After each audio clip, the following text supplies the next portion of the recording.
Hello everyone, मैं self Ketaki Deshmukh. Welcome to crazy for maths. So guys, आज के इस वीडियो में हम देखेंगे सेक्शन फॉर्मूला का derivation. Okay, so first let us see section formula क्या होता है। ओके, सो सपोज एक लाइन सेगमेंट है ए बी।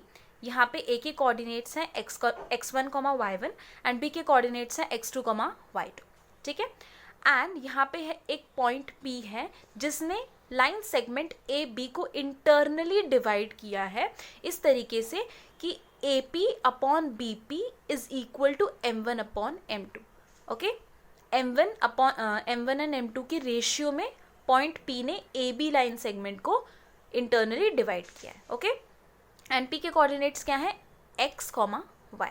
ओके, और सेक्शन फॉर्मूला क्या है, x, y is equal to m1 x2 plus m2 x1 upon m1 plus m2 and m1 y2 plus m2 y1 upon m1 plus m2। Okay, so x की जो value आएगी वो ये होगी, इस पूरे इक्वेशन को सॉल्व करके होगी, एंड y कोऑर्डिनेट की जो वैल्यू आएगी वो इस पूरे इक्वेशन को सॉल्व करके होगी। Okay, so let us now see its derivation. So हमने क्या किया, हमने एक ग्राफ ड्रॉ किया, x axis, y axis and the origin. Okay, and हमने लाइन ए बी, जो लाइन सेगमेंट ए बी है, इसे यहाँ पे इस ग्राफ में प्लेस किया। Okay, this is point A, point B, point P. A के कोऑर्डिनेट्स x, y1, बी के coordinates x2, y2 and P के कोऑर्डिनेट्स x, y एंड ये m1:m m2 का रेशियो। ओके, एंड हमने ए से एक परपेंडिकुलर ड्रॉ किया है ऑन x एक्सिस, बी से एक परपेंडिकुलर ड्रॉ किया है ऑन x एक्सिस। इस परपेंडिकुलर को हमने यहाँ पे नाम दिया है r, यहाँ पे नाम दिया है t। Okay, and similarly p से एक हमने परपेंडिकुलर यहाँ पे x एक्सिस पे ड्रॉ किया है, सो r, s एंड t।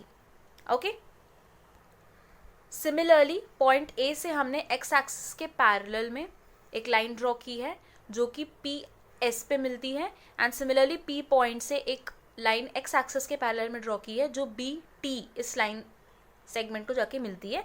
हमने इनको नाम दिया है q and c। Okay, so this is what the construction that we need for section formulas derivation.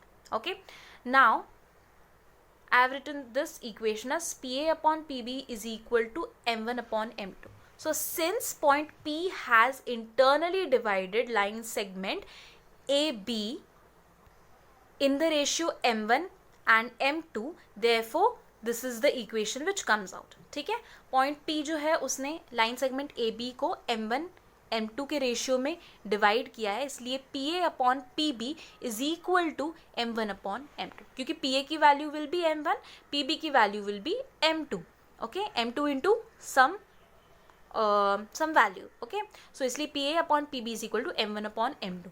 इसे हमने इक्वेशन 1 नाम दिया है। Okay, now if we see in this diagram, हमारे पास दो ट्रायंगल्स हैं, triangle PAQ and triangle BPC।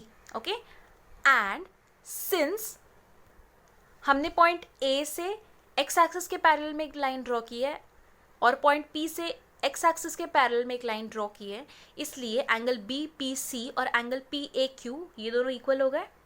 Yes, similarly B point से हमने y एक्सिस के पैरेलल में एक लाइन ड्रॉ की है और P पॉइंट से S तक हमने एक परपेंडिकुलर लाइन ड्रॉ की है which is parallel with the y axis. Therefore angle PBC and angle APQ ये भी सेम हो जाएंगे। सो bye A similarity criterion we can say that angle PAQ is similar to angle BPC. Okay, so इसी को लेके हम आगे solve करेंगे। So now since we know that angle PAQ is similar to angle BPC, therefore we can say by similarity criterion that PA upon PB is equal to AQ upon PC is equal to PQ upon BC. Okay, and इसे हमने second equation नाम दिया है। Okay, now if we see AQ is AQ की value को we can write it as AQ is equal to RS। अगर हम इस डायग्राम में देखें तो AQ is equal to RS because ये एक rectangle है, this one RAQS, so we can write it as AQ is equal to RS। Okay, and AQ को हम क्या लिख सकते हैं, OS minus O R, okay, क्योंकि A Q is equal to R S and R S को हम क्या लिख सकते हैं, O S minus O R, ठीक है। तो A Q is equal to क्या हो गया, O S minus O R, तो ये आर एस वाली लेंथ हमें मिल जाएगी, ओके। सो यहाँ पे हमने लिखा A Q is equal to R S and R S को हमने लिखा O S minus O R, और यहाँ पे हमने कोऑर्डिनेट्स की वैल्यूज जस्ट पुट की है। O S is X, O X की लेंथ, ओ एस की लेंथ क्या है x एंड ओ आर की लेंथ क्या है x1। Here we can see in the diagram O S की लेंथ इज x, यहाँ पे x है कोऑर्डिनेट, और ओ आर की length is x1, this length, okay. That's why we have written it as x minus x1। So similarly जैसे हमने ए Q के बारे में लिखा, वैसे ही हम पी सी को लिख सकते हैं एस टी को लिखेंगे O T minus O S and उनकी लेंथ की वैल्यूज हमने यहाँ पे पुटअप की है x2 minus x. Similarly P Q को हमने P S minus Q S लिखा, P S minus Q S को हमने लिखा A R, so P S minus A R is Y minus Y one, okay. And then B C को हमने लिखा B T minus C T, और B T को हमने वैसे ही रखा, सी टी को हमने लिखा पी एस एंड उसे हमने लिखा Y two minus Y, okay. And अब इन सारी वैल्यूज को हम इक्वेशन 2 में सब्सटीट्यूट करेंगे, okay. So substituting these values in equation 2 we get m1 upon m2 is equal to x minus x1 upon x2 minus x is equal to y minus y1 upon y2 minus y। ये कैसे आया मैं बताती हूँ, because PA upon PB is equal to m1 upon m2, इसलिए हमने उसे क्या लिखा है, m1 अपॉन m2। अब x माइनस x1 किसकी वैल्यू है, ए क्यू की, तो A Q upon x2 minus x किसकी वैल्यू है, पी सी की, तो A Q upon P C, ये वाली वैल्यू, इसलिए हमने लिखा x minus x1 upon x2 minus x, क्योंकि PA upon PB is equal to m1 upon m2 which is also equal to AQ upon PC, तो उसकी वैल्यूज हमने यहाँ से इसमें पुट की है। Then we have y minus y1 which is PQ upon BC, so PQ upon BC y minus y1 upon y2 minus y, okay. Now what we will do, हमें x और y coordinates दोनों की values find out करनी है, तो हम एक बार इस इक्वेशन को लेंगे एंड एक बार इस इक्वेशन को लेंगे। फर्स्ट टाइम हम इस इक्वेशन को सॉल्व करेंगे एंड सेकेंड टाइम हम इस इक्वेशन को सॉल्व करेंगे, तो हमें हमारे x और y कोऑर्डिनेट्स की वैल्यूज मिलेगी in the terms of m1 m2 x1 x2 for x coordinate and in the terms of m1 m2 y1 y2 in the term for y coordinate, ठीक है। सो सबसे पहले हम इस इक्वेशन को लेते हैं, फर्स्ट इक्वेशन को, तो m1 अपॉन m2, यहाँ पे 1 डाल देती हूँ मैं, is equal to x minus x1 upon x2 minus x, ठीक है।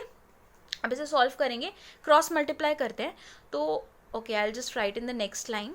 सो अगर हम इसे क्रॉस मल्टीप्लाई करते हैं तो we can write it as m1 x2 minus m1 x is equal to m2 x minus m2 x1, okay. So अब जो भी टर्म्स x के साथ है हम उसे एक साइड कर लेंगे एंड जो x1 x2 के साथ अलग अलग है हम उसे एक साइड कर लेंगे, ठीक है। तो अब हम इस माइनस m1 x को राइट हैंड साइड पे शिफ्ट करते हैं एंड माइनस m2 x1 को लेफ्ट हैंड साइड पे शिफ्ट करते हैं, ठीक है। तो वो क्या हो जाएगा, m1 x2 plus m2 x1 is equal to m1 x plus m2 x, ठीक है। अब इन दोनों टर्म्स में से हम x कॉमन ले लेंगे बिकॉज हमें x की वैल्यू फाइंड आउट करनी है, just like we solve for one variable, okay. Single variable के लिए जैसे हम सॉल्व करते हैं वैसे ही हमें इसमें सॉल्व करना है। So now if we take x common, तो लेफ्ट हैंड साइड पे क्या आएगा, m1 x2 plus m2 x1 is equal to m1 plus m2, और हमने x कॉमन ले लिया, ठीक है। अब just a second, I will just focus it again, okay. So now m1 plus m2 इस टर्म को हम लेफ्ट हैंड साइड पे लेके जाएंगे डिनोमिनेटर में, so now it will become x is equal to m1 x2 plus m2 x1 upon m1 plus m2, okay. So this is the equation for the x coordinate. इस equation में अगर हम values put करेंगे we'll get the value of x coordinate. तो similarly y के लिए भी solve करना है, अगर y के लिए भी हम सॉल्व करेंगे तो सिमिलरली हमें वैल्यू मिलेगी y equal to m1 y2 plus m2y1 upon m1 plus m2. So this is how we solve section formula का डेरिवेशन हमें मिलता है इस तरीके से. Okay, so I hope guys आपको ये समझा होगा. If you have any doubts please write it in the comment section. Okay, and अगर आपको ये वीडियो पसंद आया है तो भी आप कमेंट सेक्शन में लिख सकते हैं. एंड अगर आप चाहते हैं कि मैं किसी ऐसे टॉपिक पे वीडियो बनाऊं जिसके बारे में आपको काफ़ी डाउट्स हैं या आपको समझ में नहीं आ रहा है, तो वो भी आप कमेंट सेक्शन में मेंशन कीजिए. Okay, so guys I hope you like today's video. If you like this video please like, share and subscribe to my channel and also press the bell icon so you will get notified whenever I'll upload any video on my channel. So guys, that's all for today. Have a nice and great day ahead. Bye bye.